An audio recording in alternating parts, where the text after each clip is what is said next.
Salam sejahtera, salam perpaduan, selamat malam kepada semua pendengar berita panas malam ini. Najib heret kerajaan ke PBB atas dakwaan penahanan sewenang-wenang. Berita penuh. Bekas Perdana Menteri Najib Razak membawa isu pemanjaraannya di Malaysia ke Pertubuhan Bangsa-Bangsa Bersatu PBB atas dakwaan penahanan arbitari sewenang-wenangnya.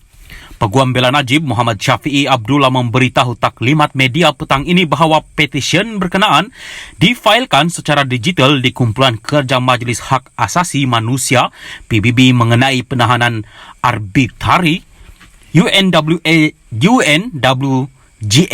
petang ini. Pada 23 Ogos tahun lepas, Mahkamah Persekutuan Putrajaya menolak rayuan Najib untuk membatalkan hukuman penjara 12 tahun dalam kes rasuah SRC International bernilai RM42 juta ringgit. Najib kini sedang menjalani hukuman penjara di penjara Kajang. Permohonan Najib untuk menyemak semula keputusan kehakiman ditetapkan untuk dibicarakan di hadapan Korum Mahkamah Persekutuan yang baru di Putrajaya pada 19 Januari.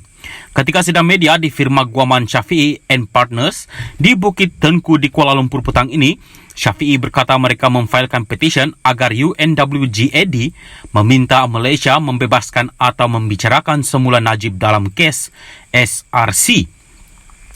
Peguam itu berkata Najib memohon panel PBB yang terdiri daripada 5 pakar keadilan antarabangsa untuk memutuskan bahawa Mahkamah Tertinggi Malaysia menolak rayuannya sebagai tidak adil, cacat dan melanggar hak asasi manusia dan perlembagaan persekutuan. Syafiee mendakwa Mahkamah Persekutuan tidak memberi masa yang cukup kepada Peguam Najib untuk membuat persediaan bagi rayuan dengan membenarkan penangguhan pendengaran rayuan. Pada dasarnya, Najib telah dihantar ke penjara tanpa peluang membela diri di Mahkamah Persekutuan.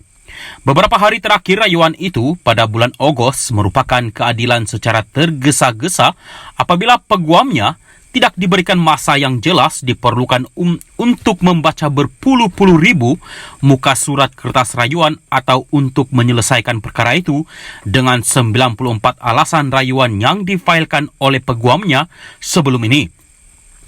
UNWGAD yang akan mendengar rayuan itu terdiri daripada 5 hakim hak asasi manusia yang terkemuka. Mereka tidak akan dipanggil untuk memutuskan sama ada Najib bersalah tetapi untuk menentukan sama ada perbicaraannya adil dan jika tidak, boleh meminta kerajaan Malaysia membebaskannya atau memberikannya perbicaraan semula. Walaupun keputusan ini tidak mengikat secara langsung, ia sangat berpengaruh terutamanya kerana Malaysia mempunyai pakar undang-undang terkemuka yang kini menjadi ahli kumpulan kerja ini, kata Syafiee. Untuk rekod, Malaysia adalah anggota PBB. Syafiee menegaskan penyokong kuat UNWG termasuklah Perdana Menteri Malaysia sekarang, Anwar Ibrahim, yang didakwanya telah memberitahu Cambridge University Press bahawa saya merasakan harapan yang diperbaharui bahawa roda keadilan masih berputar dan pendapat badan PBB itu adalah pencapaian penting dalam perjalanan saya menuju kebebasan. Ketika ditanya oleh media sama ada pasukan Peguam Najib akan menggunakan petisyen kepada PBB untuk meminta Mahkamah Tertinggi di Putrajaya menangguhkan pendengaran semakan SRC pada 19 Januari, Syafiee berkata mereka bersedia untuk meneruskan semakan pada hari itu. Peguam itu berkata Najib bergantung kepada semakan dalam badan kehakiman dan petisyen PBB melalui saluran diplomatik sebagai dua cara berasingan agar bekas Perdana Menteri itu mendapatkan keadilan dalam kes SRC. Syafiee menambah salinan petisyen PBB telah diserahkan kepada bahagian hal ehwal antarabangsa Jabatan Peguam Negara AGC di Putrajaya. Salam sejahtera dan selamat malam. Salam perpaduan kepada semua rakyat Malaysia. Berita panas malam ini dipetik dari Malaysia Kini bertajuk Langkah London, pintu sentiasa terbuka. Hamzah ulas Pakatan Baru. Berita penuh. Ketua Pembangkang Hamzah Zainuddin tidak menolak prospek Perikatan Nasional kembali berkuasa selepas menjalani Pakatan Baru. Gabungan itu juga tidak menolak bekerjasama dengan BN yang pengurusinya Ahmad Zaid Hamidi memilih untuk bekerjasama dengan Pakatan Harapan dan bukannya PN selepas pilihan raya umum lalu mengakibatkan kebuntuan politik. Pintu sentiasa terbuka, katanya, menjawab soalan mengenai PN membuat kemunculan semula di peringkat kerajaan persekutuan dengan sekutu baru. Menurut BH Online, Setiausaha Agung PN itu berucap pada siri ceramah Klub Concorde. Klub Concorde ialah forum mengenai isu semasa oleh penceramah terpilih yang dimulakan oleh wartawan veteran. Berkongsi ramalannya mengenai pilihan raya negeri akan datang, Hamzah berkata PN akan menawan Selangor yang berada di bawah kawalan PH sejak 2008 lagi. Bagi Negeri Sembilan yang dikuasai PH, Hamzah berkata peluang pertandingan 50-50. Bagaimanapun, Hamzah mengakui kekuatan DAP di Pulau Pinang dan percaya negeri itu akan kekal dalam kawalannya. Dalam perkembangan berkaitan, dia menjangkakan PN akan mengekalkan penguasaannya di Kedah, Kelantan dan Terengganu.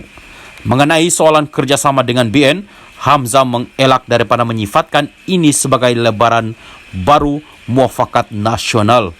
Bekas Menteri Dalam Negeri itu berkata, jika pakatan baru ini menjadi kenyataan, pemimpin pakatan masing-masing mesti bersetuju dengannya. Kerjasama ini perlu menjadi satu dasar yang dipersetujui semua pemimpin parti bersatu, PAS dan UMNO. Jika semua percaya dengan satu matlamat yang sama, maka tiada masalah untuk mewujudkan kerjasama ini. Jika ada satu pihak kata tidak, maka ia tak akan berlaku. Namun, jika kita percaya antara satu sama lain, kita boleh mencapai matlamat kita, katanya. Dia juga menegaskan asas pakatan ini akan memastikan kepentingan semua kaum.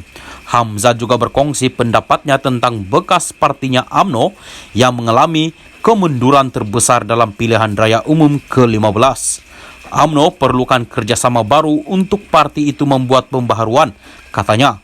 Jelas Hamzah lagi, UMNO memerlukan pembaharuan besar-besaran atau berisiko ditolak sepenuhnya oleh rakyat. Kenyataan Hamzah itu susulan dakwaan terdapat rancangan baru yang digemburkan sebagai langkah London untuk menjatuhkan kerajaan sedia ada. Sekian berita, teruskan bersama channel ini. Selamat malam.